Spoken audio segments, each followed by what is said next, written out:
నమస్తే, welcome to our channel. నేను సిరి. ఏపీలో లిక్కర్ స్కామ్ ఎలా జరిగిందో మనం చూసాము గత ప్రభుత్వంలో. అయితే ఇప్పుడు చంద్రబాబు నాయుడు గారు ఢిల్లీలో ఉన్నారు. ఢిల్లీలో అమిత్ షా గారితో భేటీ అయ్యే అవకాశాలు ఉన్నాయి. అయితే ఆ భేటీ కూడా ఏంటంటే గత ప్రభుత్వ హయాంలో జరిగిన లిక్కర్ స్కామ్ గురించి అని చెప్పేసి మరి వార్తలు వస్తున్నాయి. మరి దీంతో జగన్మోహన్ రెడ్డి గారు అరెస్ట్ అయ్యే అవకాశం ఉందా? సో ఈ అంశాన్ని మనకి వివరించడానికి మనతో పాటు ఉన్నారు ప్రముఖ రాజకీయ విశ్లేషకులు కిలారి నాగార్జున గారు. నమస్కారం సార్. నమస్తే. సరే, ఇప్పుడు చూస్తుంటే చంద్రబాబు నాయుడు గారు అయితే ఢిల్లీలో ఉన్నారు. అమిత్ షా గారితో భేటీ అవుతున్నట్టు కూడా వార్తలు వస్తున్నాయి. ఈ భేటీకి గల కారణం ఏంటంటే గత ప్రభుత్వ హయాంలో ఏదైతే లిక్కర్ స్కామ్ జరిగిందో దీనికి ఈడీ సాయం కూడా తీసుకుంటామని వాళ్ళు చెప్పడం జరిగింది. దీంతో మరి జగన్మోహన్ రెడ్డి గారు అరెస్ట్ అయ్యే అవకాశం ఉందా లేదా అసలు? మరి అంటే మన చట్టం, మన రాజ్యాంగం ఎలా పనిచేస్తుంది అనేటువంటిది మనం చూస్తున్నాం. కొత్తగా జగన్మోహన్ రెడ్డి గారు కేసు పెట్టి ఆయన అరెస్ట్ చేయటం అనేటువంటిది పక్కన పెడితే ఆల్రెడీ 16 నెలల జైల్లో ఉండి దాదాపు 30 కేసులు ఎదుర్కొంటున్నటువంటి జగన్మోహన్ రెడ్డి గారు గత 5 సంవత్సరాల్లో ఏ రోజైనా కోర్టుకి అటెండ్ అవ్వడం మనం చూసామా? లేదు కదా.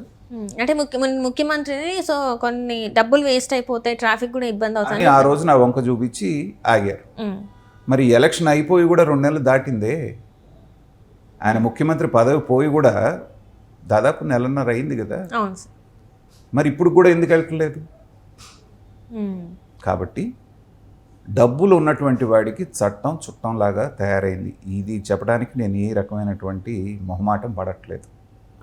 సామాన్యుడికి ఒక న్యాయం, డబ్బు ఉన్నవాడికి, అధికారం ఉన్నవాడికి ఒక న్యాయం అనేటువంటిది అటు న్యాయ వ్యవస్థలోను ఇటు రాజ్యాంగంలోను ప్రభుత్వాల్లోనూ కూడా నడుస్తూ ఉంది. ఇది ఉన్నంతకాలం ఇలాంటి రాజకీయ నాయకులకి అదే ధైర్యం, అదే భరోసా. అంటే డబ్బు ఉంటే ఎలాంటి తప్పైనా చేయొచ్చు. గాలి జనార్దన్ రెడ్డి అతను జైలుకి వెళ్ళి వచ్చాడు. ఇంతవరకు కేసు తేలిందా? ఆయన మళ్ళీ ఎమ్మెల్యే కూడా అయ్యాడు. జగన్మోహన్ రెడ్డి గారు మళ్ళీ ముఖ్యమంత్రి కూడా అయ్యాడు, దిగిపోయాడు కూడా. కాబట్టి వాళ్ళ ధైర్యం అది. కానీ ఇవాళ 100 కోట్ల రూపాయల ముడుపులు తీసుకున్నారన్నటువంటి చిన్న కేసులోనే ఢిల్లీ ముఖ్యమంత్రి కేజ్రీవాల్ గారు, తర్వాత మన రాష్ట్రానికి తెలంగాణకు సంబంధించిన కవిత గారు అరెస్ట్ అయ్యి ఢిల్లీ ఉప ముఖ్యమంత్రి 2 సంవత్సరాల నుంచి 2 సంవత్సరాల పైనుంచి జైల్లోనే ఉన్నాడు. కేవలం 100 కోట్ల రూపాయల స్కామ్కి. కానీ గత 5 సంవత్సరాల్లో లిక్కర్లో ఆంధ్రప్రదేశ్లో జరిగినటువంటి స్కామ్ను గనక బయటికి తీస్తే భారతదేశంలో జరిగిన అతిపెద్ద స్కాముల్లో ఇది ఒక స్కామ్ అయ్యేటువంటి అవకాశం ఉంది. ఏ రకంగా అనేది పరిశీలిద్దాం. చంద్రబాబు నాయుడు గారు ఉన్నప్పుడు లిక్కర్ ఏదైతే ఉందో క్వార్టర్ బాటిల్ అనేటువంటిది 60 రూపాయలకి దొరికేది. కానీ దాని మ్యానుఫ్యాక్చరింగ్ కాస్టు 10 నుంచి 15 రూపాయల మధ్యలోనే ఉండేది. అంటే 60 రూపాయలకి అమ్మే దాని మీదే బోల్డంత లాభం ఉండేది మధ్యలో ఉన్నటువంటి వాళ్ళందరికీ. కానీ అదే 60 రూపాయల మద్యాన్ని జగన్మోహన్ రెడ్డి గారు వచ్చిన తర్వాత 200 రూపాయలకి ఆ క్వార్టర్ అమ్మారు. డబల్ పెంచారు. ఏంటి, ఎక్కడ డబల్? దాదాపు 3 రెట్లు ఎక్కువ పెంచారు. సో 60 రూపాయల మీదే అంత లాభం వచ్చేట్టుంటే 200 మీద మ్యానుఫ్యాక్చరింగ్ కాస్ట్ ఏం పెరగలేదుగా. తయారు చేయడానికి అయ్యే ఖర్చు అంతే, 10 నుంచి 15 రూపాయల మధ్యనే. కానీ 60 రూపాయల నుంచి 200 అంటే 140 రూపాయలు అదనపు ఆదాయం అనేటువంటిది వచ్చింది. ఈ అదనపు ఆదాయం ఎవరికి వచ్చింది? ఇదంతా రాష్ట్ర ఖజానాకే వచ్చిందా అంటే అక్కడే అసలైనటువంటి స్కామ్ జరిగింది. ఏంటంటే భారతదేశం అంతా కూడా డిమానిటైజేషన్, నోట్లు రద్దు జరిగిన తర్వాత డిజిటల్ పేమెంట్స్ని ఎంకరేజ్ చేసి 20,000కి మించి క్యాష్ ఎవరు క్యారీ చేయకూడదు, క్యాష్ ట్రాన్సాక్షన్స్ చేయకూడదు అనేటువంటి ఒక నియమాన్ని సెంట్రల్ గవర్నమెంట్ తీసుకొచ్చిన తర్వాత ఇవాళ మనం 10 రూపాయలు టీ తాగినా కూడా డిజిటల్ పేమెంటే చేస్తున్నాం. అలాంటి సందర్భంలో ఈ లిక్కర్ కొనుక్కోవడానికి మాత్రమే 4 సంవత్సరాల 10 నెలల పాటు క్యాష్ మాత్రమే వాడారు.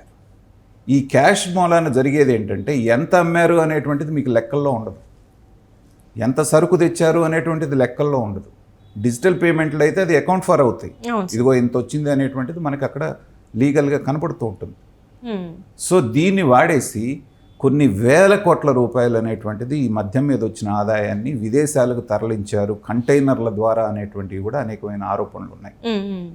అంటే దీని ద్వారా వచ్చినటువంటి ఈ వేల కోట్ల రూపాయలని ఈ దేశంలో చలామణి చేయడానికి అవకాశం ఉండదు కాబట్టి వీటిని వేరే దేశాలకు తరలించి అక్కడ దాన్ని వేరే బ్యాంకుల్లోనో ఇంకో దాంట్లోనో దాన్నే మనం మనీ లాండరింగ్ అంటాం.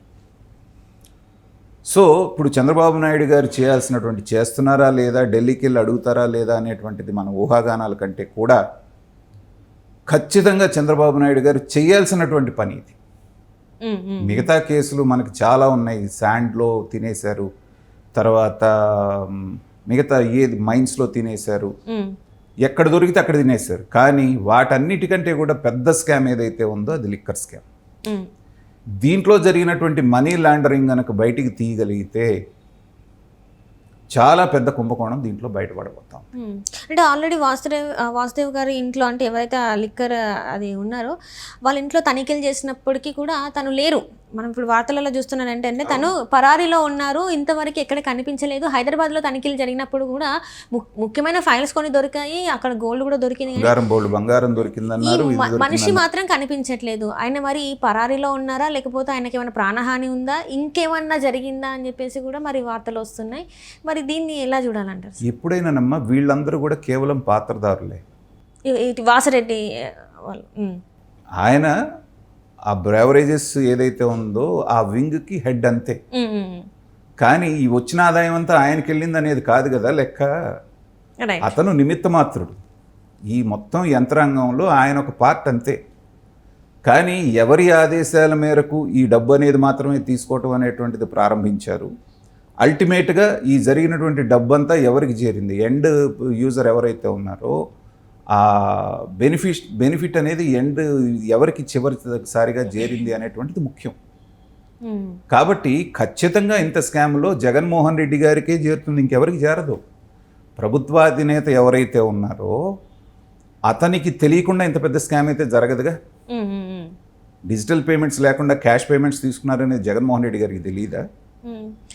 ఇంటెన్షనల్గా ఆ డబ్బంతా అల్టిమేట్గా ఆయనకే చేరింది. కాబట్టి ఖచ్చితంగా ఇమ్మీడియట్గా సిబిఐ అనేటువంటిది కేసు బుక్ చేయాలి. సిబిఐ అనేటువంటిది సుమోటోగా చంద్రబాబు నాయుడు గారు ఇద్దరికి కంప్లైంట్ ఇస్తారు. సిబిఐ కంటే కూడా ముఖ్యంగా దీంట్లో ఈడీ ఇన్వాల్వ్ అవ్వాలి.